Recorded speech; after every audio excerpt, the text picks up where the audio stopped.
Do you want to join in on the fun? Yes, I'm talking to you. If you haven't heard about Anchor, it's the easiest way to make a podcast. Let me explain. Number one is that it's free, and there are creating tools that allow you to record and edit your podcast right from your phone or computer.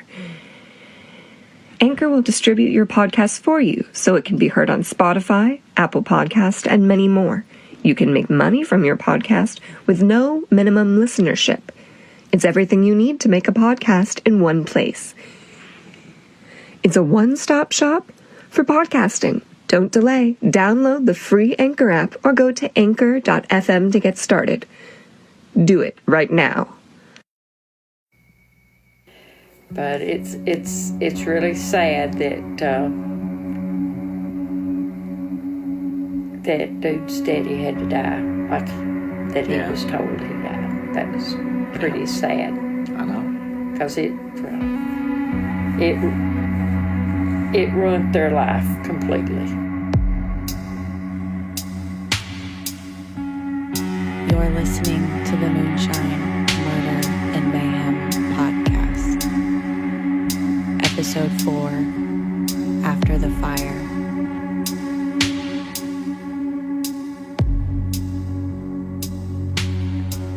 Last episode, my dad left us with a story that contained information I believe could be one of the most important pieces to solving this.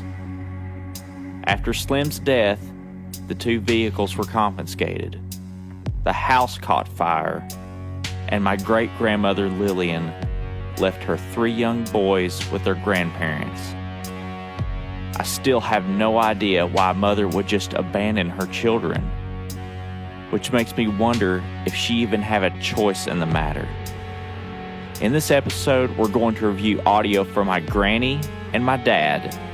We're also going to speak with Charity Roberts, who has a master's degree in psychology. Her and I discuss what was possibly going through Lillian's mind through all of this chaos. Otis died, and then the house burnt just right after that. Then it wasn't long till Lillian left the 3 boys. I think dude was maybe about 3 when she left them. I don't think there was any of them in school at that time. Yeah. I don't think Sonny was in school, but because their age was so close. But it was very sad. Dude never talked about it at all. Yeah. And I know Ma and Pa never talked to him about anything of it either. And they never mentioned it to me. Yeah. Now, the only thing I know that over at the old home place across the road, they had I guess it was a pretty large picture of Otis in his casket. If I had to speculate, I'd say she feared for her life, and that fear was directed at law enforcement. Lillian had to be threatened. She was put under extreme duress. It could have been worse than any of us could imagine, especially if arson was involved. I'm certain she had to know that her husband was selling moonshine under the guise of his taxi service. An interesting thought, whether she was more than just aware of the business, but if she knew how to have operated in it in some capacity if he couldn't. You know what I mean? If there was any, how deeply involved was she? Is kind of the interesting question. Would that have even been a thing at that time where women would have been allowed to have any involvement in that? Or might she have? Might she have known enough to potentially even, carried on with it a little bit after he passed, and so her involvement and therefore her risk, with whoever was involved in his potential murder, like what kind of position would that have put her in? Because if like you said, the folks that he had dealings with didn't think that she was privy to what he did and had no interest in continuing it, then she may not have been in any risk at all. But to kind of see how things unfolded after he passed makes you think that maybe her involvement was, even a little more, or that he might have, made her a little more aware of his dealings than what, like, nowadays we would imagine, After finding a census in April 1930, which was before their marriage, I believe he was already running this business. Taxi driver was listed as his profession, and he was listed as single. My granny kept handwritten notes, one of which stated that they were married in 1931 in Alta, Kentucky, which is close to Louisville, Kentucky. Yeah, just the toll that it takes on your mental health and your body and everything, to be that young and to have, probably back-to-back babies in those first, handful of years that they were married, it would have been enough to sort of leave her in a vulnerable emotional state anyway, So like you said, then the husband passes, and then it's just one sort of tragic event after another that then further, kind of crumbles her world. I think the psychology of it, though, would be a lot different in an era where women were, played much different roles in society. And, you know what I mean? That's kind of where my thoughts went with a lot of the questions that you were putting on here, is that, kind of at least having a foundational understanding of resources, I guess, that were available for women in that era, and how much more difficult it would have been before social services and, you know what I mean, and things like that, to even say, okay, now I'm suddenly a single parent, so I have A, B, and C that I can sort of fall back on to get me back on my feet. Those resources would have been non-existent, or very hard to come by, in a different, time, the right. time that she was in. So that's kind of why I was thinking that, though I don't feel like I know a ton about that era, you can only imagine that there would be pretty significant differences in, even the psychology of what a mom would have to deal with than what I would have to deal with as a single mom in this era, Charity now goes on to speak about the psychology impacts Lillian might have experienced marrying at the young age of 17 and with the sudden loss of her husband. I think there's so many factors that play into, whether we're talking about in the 30s or, in today's culture. I think there's so many factors that play into a woman's psychological health and mental health and how it pertains to motherhood and wifehood and that sort of thing. So I asked how old she was, how young she was when they married, because even taking that into account, 17 years old, and then having 3 children all under the age of 6 when he passed, you can only imagine the mental weight of being such a young woman, not having the type of life experience that an older woman, would have, and then taking on, in that era, you're talking about either being pregnant or breastfeeding for 6 years, probably almost immediately after she got married. So, her whole life is sort of solely dependent on this husband to make sure that, all things are taken care of inside the home, because if you are that young and you're, instantly thrust into wifehood and motherhood, you would exert like all of your energy, kind of trying to sustain this home. And so to me, I would just think that would magnify the shock of losing a husband so suddenly, who essentially ran 2 businesses, for their family. And, there was probably a lot of security for her being young and likely moving immediately from her parents right in with her husband and never having that lapse of having to take care of herself. Her husband was running an illegal operation, but while risky, most people get into illegal operations because they're lucrative. And so, odds are that she was fairly well taken care of, and the kids were fairly well taken care of, and probably even, were able to afford some things that families who, weren't, doing those things couldn't. And so it wouldn't just be the emotional shock of suddenly losing a husband and not sort of having that backbone of support in the home, but the financial shock, I would think, to be that young, have 3 small children, and suddenly the source of all of the financial stability in the home gone so suddenly. I know that probably sounds a little callous because you would want to believe that it would be all about the emotional trauma of losing a husband. But, like we said, prior to social services and, women in today's age kind of knowing exactly, that they would have resources A, B, and C to kind of go to help get back on their feet. A very young woman with 3 small children suddenly losing a husband would sort of have this double whammy of grief and, being so grief-stricken, but also feeling suddenly so financially destitute as well.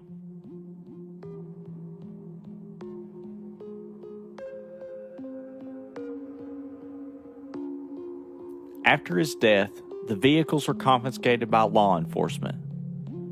They drove Slim's taxi around the town like it was a trophy, which I believe was a massive intimidation tactic Lillian had to silently endure every time it was spotted around town. Back to the time of his death, that my daddy relayed to me that either the sheriff or the confiscated, I'm not sure, I always thought it was the sheriff, confiscated both vehicles that were left to Lillian and the boys. He come in after Slim's death, Otis's death. He come in and confiscated both those vehicles. And my dad told me that one of the vehicles was driven by him for several years after that. And you think about that, that's a very cruel thing to do to a widow and 3 young children, to actually come in and confiscate their means of transportation for whatever reason and leave them basically destitute. Yeah, you can definitely see, I think there's so many different reasons why, she would have to make the choices that she did. But you could definitely see just from, put aside her needing to suddenly take care of these young boys and figure out how to run her home and all that kind of stuff, just solely from, like a psychological perspective, like the feeling of needing to escape, that environment, escape that situation, or, like you said, the constant memories, or the fact that she knows that there are people, in the town, in close proximity to her that are dangerous, or that were out to get her husband, get her family. Just it would be so difficult to stay. Take a minute to listen to a word from our sponsors. Leave the Lights On is a true crime podcast with a paranormal twist. Join creator Eliza and her co-host as they explore terrifying true stories and chilling crimes. Growing up, Eliza had an odd obsession with the darkest desires of humanity and an insatiable curiosity about the afterlife. Now, each week, Eliza brings you tales that will make you want to lock your doors, hide in your room, and of course, leave the lights on. Available on Spotify and Apple Podcast. Now back to Moonshine, Murder, and Mayhem podcast. Trying to retrace Lillian's steps has been very difficult. According to a census in May 1940, she was listed as the head of household, without a job, and widowed. At this time, she was still living in Warren County. A marriage certificate states that she was married to a Sam Bloodworth Frakes on November 25th, 1940, in Warren County. The only record that exists of their marriage is the certificate, though on September 17th, 1942, United States World War II Army enlistment record states that he was separated but with dependents. So all of this leads me to conclude that sometime around 1941 is when she couldn't take it anymore and she skipped town. Well, and then just to kind of trail off, with sort of her thought process behind, what to do next, how hard it would be for her to make the decision to leave the boys. I know that, with her being family, the thought behind it for you is likely, pain and, and just sort of being at her wit's end and, potentially sort of, just where her mind was at with just sort of being overwhelmed. But I tend to think a little more logistically, and I don't know, but I feel like in that era, there could have been a good chance that, even just out of the love that she had for her children, that even if she didn't feel like her, that she was in danger, or that there was risk involved, that would have made her flee the area without the boys, it could have even been financially motivated for the boys. She may have felt like leaving them with her parents would have been her only opportunity to potentially find a new mate, like to find another partner that would have helped then support her and her kids.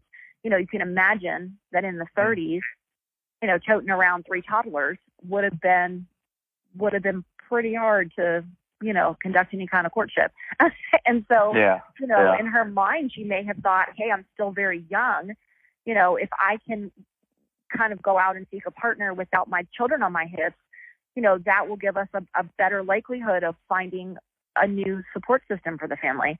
Again, I know that sort of sounds superficial, but no, financial burden is a reality, for all women, even now. But in that time, I can only imagine, that it would have been tenfold, what a woman would have to deal with now and the resources that are available now for, for a single mom in that situation. So, there's a reality there where she, as hard as it would have been to leave her boys, may have been doing it with the mindset that if she could find a new support system, a partner who could help support the family, then she could reunite with the boys. It was almost securing a new means to an end kind of thing, What would she do next? What could have been going through her mind? Yeah, and kind of going back to the theory that you had, even with, with things being risky for them, to kind of go back to the beginning of the conversation, if she, we can assume that, the years that she spent with him, that she knew, that what he was doing, and she was privy enough to the business to genuinely be in danger with the knowledge that she had, where, logic would tell us, like you said, that, 3 babies, 3 young boys wouldn't really be in that same risk category, because who did they know? Who would they tell? What knowledge did they really have? She was the real risk to the business, the real risk to whoever was involved in that, where the children, no one would have anything to gain, at that point by doing anything harmful to them. They wouldn't have been a risk. So it's, it definitely makes sense to me too, that if she might have felt like she knew that they knew, whoever they are, every home probably struggled to feed their own mouths. And so her feeling that, that it was that necessary to go out to try to find a new means of support now that her first husband was gone, that was probably a pretty worthwhile reason, to leave her boys behind, in her mind, thinking that would just be a temporary situation. They were in a safe environment, and she was going to go out and secure, a future for them, a life so that they could support themselves. Because what would a woman of that age in that time really done, to be able to support 3 young boys, especially if she lost her only means of transportation and her only home that had been, left for her. So I would just almost think that, like, the given roles for women in that time, especially as young as she was, was to be a homemaker, obviously, to to be the wife and the mom, and it was up to the men to support the home. And so the obvious choice is, I need a new man in this situation. We've got to find somebody else who can feed us. And like I said, that sounds so simplistic and sort of superficial, in 2020, but in the 1930s, that probably had to become her first priority. Even if she was being threatened and felt like she had to leave, again, if she didn't have the financial means to take off without the support of, family or a partner with her to sort of leave with her and the kids, then she may have realistically known she couldn't have cared for them, taken them with her. It sounds like from the way that you described the boy's grandfather that he was a firm, dominant, male figure. And so, just even knowing that, okay, we may all be in some level of danger here, but I know that my boys are sort of under this umbrella of protection with their grandfather, where, without them until I can kind of escape this situation and then, figure out how to get back when when I'm no longer in risk. And so, it's not to completely discredit that theory, because I think that, it really would take a strong motivation for a mom, to leave her boys, especially really young boys. There's a sense as a mom that you feel like, children under a certain age, no matter whether you have a partner in the home or not, really need their moms. They just need them, and even probably that sense in that time was even stronger because, like I said, I mean, now, a lot of women work and they can leave their children in daycare, and there's formula, and, there's all of these options and resources and support, where in that era, until a baby was 2, 3, probably even 4 years old sometimes, they were completely dependent upon their mom's presence because they were breastfeeding and they were, there was family beds and they slept all together, and you know what I mean? I mean, that it was a different time. And so, it would have had to have been an incredibly hard decision for her to leave that, age of children, behind. They were not talking about teenage boys, little tiny babies that she knew, were that dependent upon her still at, the ages that they were. It would have had to have been the strongest motivations that you can imagine. And really, those are the only two things that I can imagine, would influence a mom to leave her 3 young boys. Like you said, it would either have to be grave danger and she felt like she had no options and she had to leave in order to save her life or possibly protect them, or, the financial motivation of having to secure some kind of a future for them, in hopes that if she could get out there, and find a partner who would take that on, that she could reunite with them and kind of, get her footing again.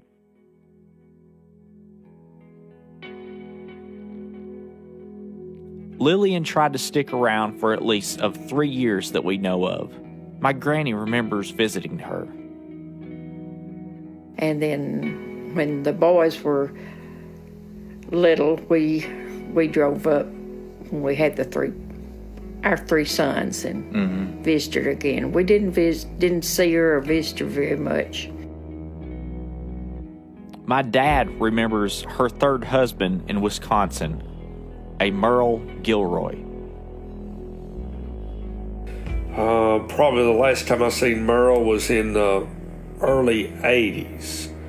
Daryl, my brother, and my uncle Bud.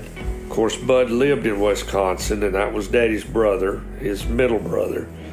We went up there to go hunting with Bud, and one evening we went over to see Merle. But we seen Merle as I was a teenager in early 20s. It was 3 or 4 different times we'd stopped in to see him. Daddy and Bud, they thought a lot of Merle. They did. Yeah.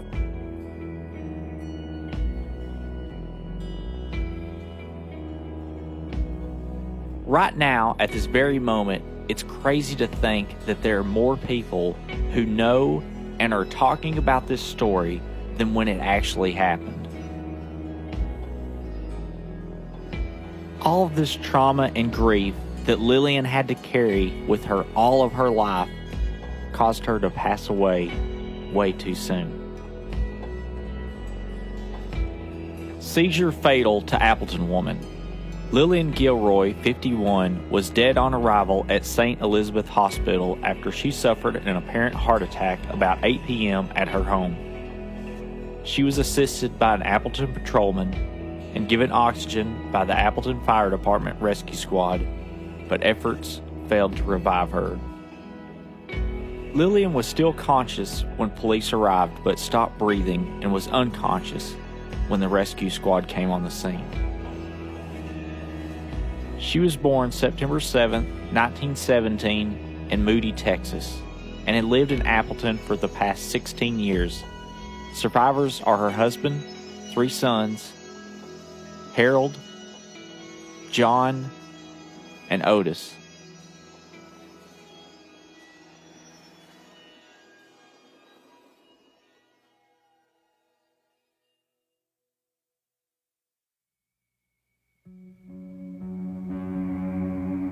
This project has made me frustrated, to say the least. Slim's death seems meaningless. Where was the justice for him? Where was the justice for Lillian and their children, Sonny, Bud, and my grandfather, Dude? The law failed my family all those years ago in Warren County, Tennessee. And all I can hope to do now is to find the truth and create my own justice. So that leads to the who. Who is responsible for this devastation? Was it local politics? A power play? A quota? Or was Slim involved with someone on the federal government's radar?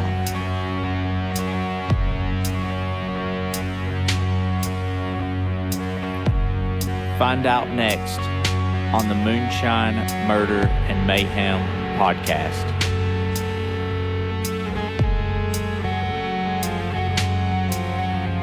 Thank you for listening to the Moonshine, Murder, and Mayhem podcast. If you have any information, please contact us at moonshinemurderandmayhem@gmail.com or message us on the Facebook group